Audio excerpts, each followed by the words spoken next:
उसी में सब कुछ है। पाप है, पुण्य है, अच्छा है, बुरा है, न्याय है, अन्याय है, दुख है, सुख है, राजा है, रैयत है, समझ गए सब, कूड़ी कंगाल रूप क्रूप, ये सब कुछ मतलब ये चारों खाने और सब कुछ उसने विधान बनाया। और विधान बना करके और फिर उन्होंने आदेश दिया कि सबको सुना दो। पहले तो कोई विधान नहीं था, यानी जब आए थे, जब सुनते शरीर में आए तो कोई विधान नहीं था, कोई भी नहीं। और सब जगी हुई थी, सबको होश था, सब वापस जाती थी, आती थी।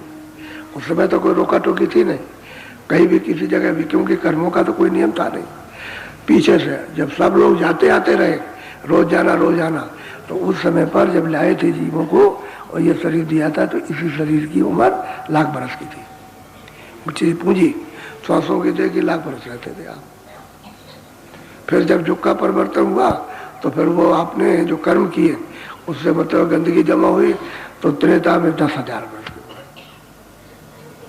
फिर आप कर्म करते करते और मतलब ये मलिन हुए, चाहे पाप करो चाहे पुण्य करो, गंदगी तो लगेगी, तो और मलिन हुए, तो द्वापर में 1,000 वर्ष के हुए। अब 1,000 वर्ष की श्वास रह गई, पहले 1,00,000 वर्ष की, फिर 10,000 की, अब रह गई एक। अब जब परिवर्तन हुआ युग का, तो ये कल युग आया तो 100 वर्ष की उम्र, बस जो श्वासों की पूंजी है वो 100 वर्ष। इतनी छिड़ता हो गई, कहाँ 1,00,000 बरस, कहाँ 10,000 बरस, और कहाँ 1,000 और 100 बरस। अब 100 बरस भी पूरे नहीं जाते, बीच में मतलब ये 60-70 में झूल के चले जाते, पूरा समय आप करें तो श्वासों की पूंजी का नाम। अब कोई और इससे और मलिन युग आ जाए तो आपके मतलब ये 10-20 साल की उम्र रह जाएगी, जैसे पशु पंछियों की है कि भाई कोई 10 साल रहो कि 20 साल चले जाओ, उसके बाद चलो बदल दिए जाएगा। तो किराए का मकान तो किराए का, अपना मकान तो है नहीं, एक दूसरे का। उस समय पर ये सब जाती थी जीवात्मा, वहाँ पे तो सबकी आँख खुली थी। तब गोस्वामी महाराज ने रामायण में कहा, सतयुग जोगी सब विज्ञानी। सतयुग में जब सत्य का समय था, कर्मों का विधान नहीं बना था, तब सभी जीवात्माएं योग पथ को, परम पथ को प्राप्त किए हुए थे और सब कृतार्थ थी। न उस समय पर कोई 84 थी, न उस समय कोई नरक बनाए थे। अब जब विधान बन गया और आपको दे दिया आज का कि ये पाप ये पुण्य हम आपको देते, जो आपकी इच्छा हो, अच्छा करो बुरा करो, तुम झूठ बोलो धोखा दो, सबको ये करो, ये हमारा विधान है। इसका उल्लंघन करोगे तो हम 4 खानों में बंद करेंगे। पशु पंछी में अंडज पिंडज उपज अस्तावर से बंद कर देंगे और वहाँ तुमसे कर्जा वसूल करेंगे। और ज़्यादा अगर तुम कर्म करोगे तो मैं नरकों में ले जाऊंगा तुमको, जो खराब करोगे तो। बस उसने यहाँ घेर लिया। अब कहते हैं कि भाई आप तो हमको सबने घेर लिया और हमको मैं दिखाते हैं, तो मैं तो आपके अधीन, मैं तो आप शरणागति में हूँ और आप दया और कृपा करो, मुझे बचा लो। इतनी बार इतनी पुकार लगा रही है, बोलो। मेरी बुद्धि है मालिन, मन सूरत है अलीन, बाल पौरख सबो चीन, तुम सतगुरु प्रवीण। कहते मेरी बुद्धि तो मैली है। जब हमारी बुद्धि मैली हुए तो मन और सूरत ये भी मतलब मैले है। और मेरा जितना भी बल था वो तो सब आत्म बल क्षीण हो गया। अब कोई बल किसी तरह का नहीं गया। और तुम सूर हो, तुम प्रवीण हो, तुम प्रधान हो, तुम सब कुछ हो, कर सकते हो। आप ये पुकार करती है कि मैं तो, अब तो मैं इस मलिनता में फंस गया, मैं कर्मों के चक्कर में आ गया, अब इससे कैसे छूटूं। पुकार करती है, कैसे दया से कृपा करो कि ये सब साफ हो जाए, कर्मों को काट दो, बल दे दो, बुद्धि को मत, मन को स्थिर कर दो, दूतों को जो काम क्रोध लोभ है, जो भूत बनाए हुए हैं, उनको तो सदमन कर दो, तो आप प्रवीण हो, सब कुछ कर सकते हो। आप कोई, आपके पास ऐसी चीज नहीं जो नहीं है, और आप सदगुरु वहाँ आते हो जाते हो सत्य देश में, तो आप वहीं से आए, आप ही तो हो। अब गुरु से प्रार्थना कर रही है, कहते आप दया कर दीजिए, कृपा कर दीजिए। क्यों? वो जो यहाँ आएगा उसी से प्रार्थना की जाएगी, उसको तो जाता नहीं, और जब जानेगा तो इससे उससे दोनों से प्रार्थना होगी। अब वो मालिक से भी प्रार्थना कर रही है, गुरु से भी कर रही है कि आप वहाँ से आए हो, यहाँ आए तो आपने यहाँ बताया, तो आप गुरु हो और मालिक है, तो आप यहाँ दया कर दो, उधर दया कर दो, यहाँ दया आप करो इस मनुष्य शरीर में, ताकि दुष्टों से, इनसे जो बुद्धि और मन मैला और इसके जाल में फंसी हुई कर्मों के इससे साफ हो जाए, यहाँ से निकल जाए। तो इधर तो दया ये कीजिए, उधर कीजिए। नाम के साथ नौका पर बैठा, नाम नौका पर बैठा करके और प्रकार कर दिए कि आप सब तरह से समर्थ और सब कुछ आपके पास। ये प्रार्थना रो करके, विलाप करके कर रही है।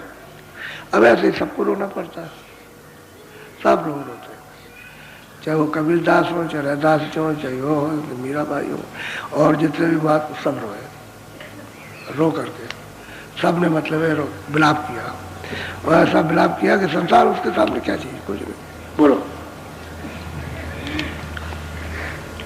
मोही दीजय एक दान में मांगत हूँ निदान, सुरते शब्द का निशान तुम समर्थ सुजान। कहते हैं कि आप समर्थ है, सुजान है, जानकार कि हम कहाँ से आए, हमारा घर कहाँ है, हम कैसे हमारा छुटकारा हो सकता।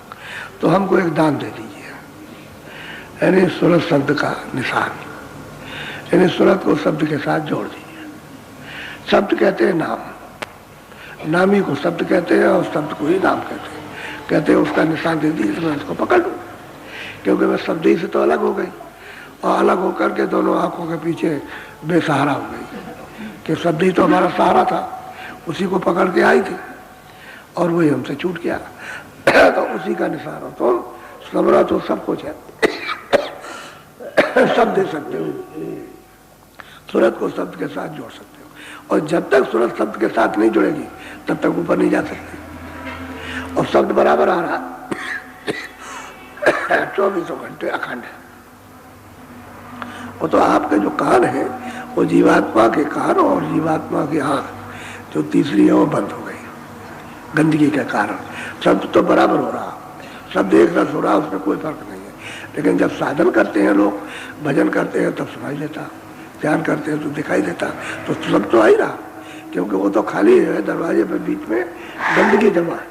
अब वो गंदगी हट जाए तो सूरत का नाम से शब्द के साथ मिला हो जाए। कहते हैं उसी का निशान मांगते, जरा सा निशान दे दीजिए जरा सा, तो मैं उसके साथ में लग जाऊँ। वही, और आप सुजान है, आप सब जानते हैं ऊपर से नीचे तक सब रास्ता जानते हैं जाने आने का, कि हम कैसे आए, कैसे पहुँचेंगे। तो नाम का निशान मांग रही है कि शब्द का निशान, सूरत को शब्द के साथ जोड़ दीजिए। ये यानी रो करके प्रार्थना करती है। बोलो। नाये प्रेम नाये भक्ति भाव चाव नाहे, श्रद्धा प्रतीत नाहे, काम क्रोध लोभ माहे, कैसे करोगे निर्वाह। अब वो सूरत अपने आप को देखते हैं कि भाई मुझ में तो मतलब है कोई प्रेम भी नहीं, कोई श्रद्धा नहीं, कोई भाव नहीं, आपके कभी प्रीत प्रतीत भी आपके साथ नहीं, न कोई साधन न कोई भजन है। अब यह है कि मैं तो इसमें फंसा हुआ हूँ काम क्रोध लोभ में, और मैं अपने को तोलता हूँ, तो मेरा छुटकारा कैसे, निर्वाह कहते छुटकारे कि मेरा छुटकारा कैसे आप करेंगे। मैं तो इस विकारों में फंसा हूँ। रोती है और चिल्लाती है कि मुझ में तो इतने विकार हैं और आप हमें को कैसे यहाँ से छुड़ाएंगे। तो दया मांगती है, सब अपनी जितनी भी खामी खराबी, जितनी बुराई, सब चिल्ला रहे कि मैं ये हूँ, मैं ये हूँ, और दया कर दीजिए, कृपा कर दीजिए। बोलो। रोग सोग नित सताए, भजन सुमिरन बनत नाहे, भोग वास घटत नाहे, चिंता डर अधिक दाए, और कोई सुनत नाहे, तुम्हीं मेरे वेद हो। कहते हैं कि भाई अब ये रोग, दो तरह तरह के रोग हैं, दो हैं, तरह तरह की चिंता है, तरह तरह का मोह और ममता है, तरह तरह की आफत लगी हुई है अपने पास, और हम तो इसमें, और ये जो अपना कोई काम है, कोई क्रोध है, कोई लोभ है, कोई मोह है, ये अपना अपना बेग उठाते हैं, अपने अपने दर पर रखते हैं, जब चाहते हैं तभी पटक देते हैं, कभी काम में, कभी क्रोध में, कभी लोभ में, कभी मोह में, कभी अहंकार में। और अब क्या करें, हम तो कुछ कर नहीं सकते, हमारे पास तो कोई यतन नहीं है।